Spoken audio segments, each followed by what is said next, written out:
नमस्कार. तुमच्या डोक्यात हे विचारांचं चक्र सतत फिरत राहतं का? थांबायचं नावच घेत नाही, हो ना? मग थांबा. कारण आज आपण ओव्हर थिंकिंगवरचा एक असा उपाय बघणार आहोत जो सगळ्यात जुना आहे आणि पूर्णपणे मोफत. हे विश्लेषण आपल्यासाठी सादर करत आहे परीस फाउंडेशन. चला तर मग थेट मुद्द्यालाच हात घालूया. हे विचारांचं चक्र म्हणजे नेमकं काय? असं होतं का आपल्यासोबत कधी की रात्रीचे 2 वाजलेत, झोपायचंय, पण डोक्यात विचारांचा नुसता ट्रॅफिक जाम. अरे रे, मी त्या मीटिंगमध्ये तसं बोलायला नको होतं, किंवा माझं पुढे काय होणार, नाहीतर मी सगळ्यांच्या मागे तर नाही ना राहत. हे आणि असेच विचार जे आपल्याला झोपूच देत नाहीत. हे अगदी कसं आहे माहिती आहे? जसं आपल्या मोबाईलमध्ये खूप जास्त ॲप्स उघडले की तो हँग होतो ना, बस तसाच आपला मेंदूसुद्धा विचारांनी अक्षरशः ओव्हरहीट झालेला असतो. आणि मग काय, आपण उपाय म्हणून टीव्ही लावतो किंवा सोशल मीडियावर स्क्रोलिंग करत बसतो. पण खरं सांगायचं तर त्याने थकवा अजून वाढतो. मग यावरचा खरा उपाय आहे तरी काय? बरं, आपण जे काही अनुभवतो ना त्यामागे खूप इंटरेस्टिंग सायन्स आहे. चला आता आपण यामागचं मेंदूचं विज्ञान समजून घेऊ. मानसशास्त्रामध्ये ना, एकाच नकारात्मक विचाराभोवती सतत फिरत राहण्याला एक शब्द आहे, रुमिनेशन. म्हणजे काय, तर विचारांचं रवंत करणं. आणि हेच ते विचारांचं चक्र जे आपल्याला शांत बसू देत नाही. आपला मेंदू आहे ना, तो 2 वेगवेगळ्या प्रकारे लक्ष देतो. पहिलं म्हणजे डायरेक्टेड अटेन्शन. म्हणजे काय, तो जेव्हा आपण ट्रॅफिकमध्ये गाडी चालवतो किंवा ईमेल्स वाचतो तेव्हा मेंदूला खूप जोर लावावा लागतो आणि ह्यात त्याची प्रचंड एनर्जी जाते. पण ह्याच्या अगदी उलट जेव्हा आपण निसर्गात असतो, म्हणजे झाडं, वाहणारं पाणी बघत असतो, तेव्हा आपला मेंदू सॉफ्ट फॅसिनेशन मोडमध्ये जातो. त्याला काहीच कष्ट घ्यावे लागत नाहीत, तो आपोआप रिचार्ज होतो. आणि गंमत म्हणजे ह्यामुळेच ते विचारांचं नकारात्मक चक्र अगदी सहज तुटतं. ओके, हे सगळं ऐकायला तर छान वाटतंय, पण याला काही वैज्ञानिक पुरावा आहे का, की हे फक्त असंच बोलणं आहे? चला तर मग बघूया निसर्गाचा पुरावा. याच विषयावर स्टॅनफोर्ड युनिव्हर्सिटीचे एक संशोधक आहेत, ग्रेगरी ब्रॅटमन. त्यांनी एक खूप महत्त्वाचा प्रयोग केला. त्यांनी काय केलं तर लोकांना 2 ग्रुपमध्ये वाटलं. पहिल्या ग्रुपला त्यांनी 90 मिनिटं शहरातल्या एका गर्दीच्या रस्त्यावरून चालायला सांगितलं आणि दुसऱ्या ग्रुपला त्यांना 90 मिनिटं एका शांत, हिरव्यागार, निसर्गरम्य ठिकाणी चालायला पाठवलं.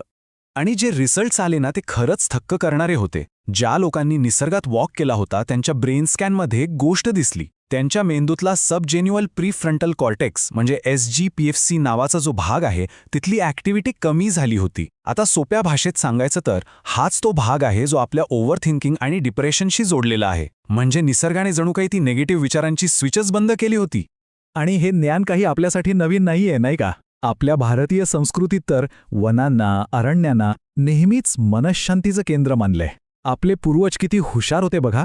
त्यांना बायोफिलिया ही संकल्पना हजारो वर्षांपूर्वीच माहीत होती. बायोफिलिया म्हणजे काय, तर माणसाचं निसर्गाकडे असलेलं एक नैसर्गिक उपजत आकर्षण. तर मग आता सगळ्यात महत्त्वाचा प्रश्न, हे सगळं ज्ञान आपण आपल्या रोजच्या धावपळीच्या आयुष्यात वापरायचं कसं? चला बघूया काही एकदम सोपे आणि जबरदस्त प्रभावी उपाय. आपलं मन शांत करण्यासाठी फक्त 3 सोप्या गोष्टी लक्षात ठेवायच्या आहेत. पहिली, नेचर पिल घ्या. दुसरी, स्क्रीनपासून लांब राहा. आणि तिसरी, हिरवळ घरात आणा.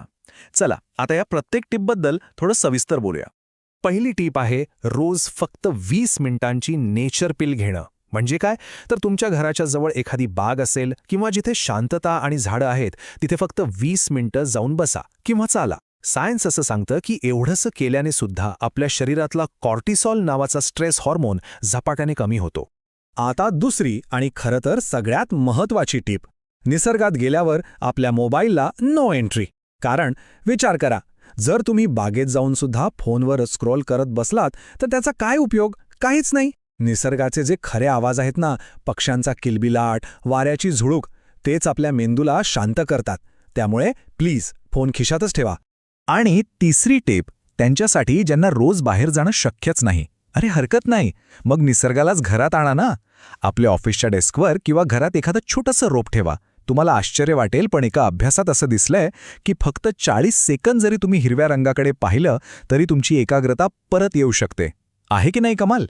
तर या सगळ्या उपायांमधून आपण एका खूप खोल आणि महत्त्वाच्या विचारापर्यंत येतो.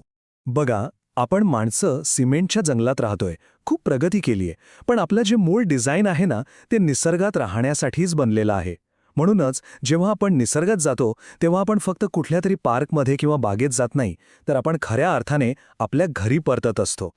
मग आता जाता जाता एक छोटासा प्रश्न. या विकेंडला फक्त 20 मिनिटं मोबाईलशिवाय स्वतःसाठी काढता येतील का? एखाद्या शांत हिरव्यागार जागी जाऊन हा छोटासा प्रयोग करून बघायला काय हरकत आहे? त्यामुळे पुढच्या वेळी जेव्हा डोकं विचारांनी जड होईल ना, तेव्हा गोळ्या औषधांच्या आधी फक्त थोडा वेळ झाडाखाली शांत बसण्याचा विचार नक्की करून बघा. हा होता मनाचे खेळ या मालिकेतील एक भाग. सादरकर्ते होते डॉक्टर अजित पाटील, मानसतज्ञ. त्यांचा संपर्क क्रमांक आहे 9850583688. हे विश्लेषण आपल्यापर्यंत पोहोचवलं आहे परिस फाउंडेशनने. धन्यवाद. मनाचे खेळ, परिस फाउंडेशन.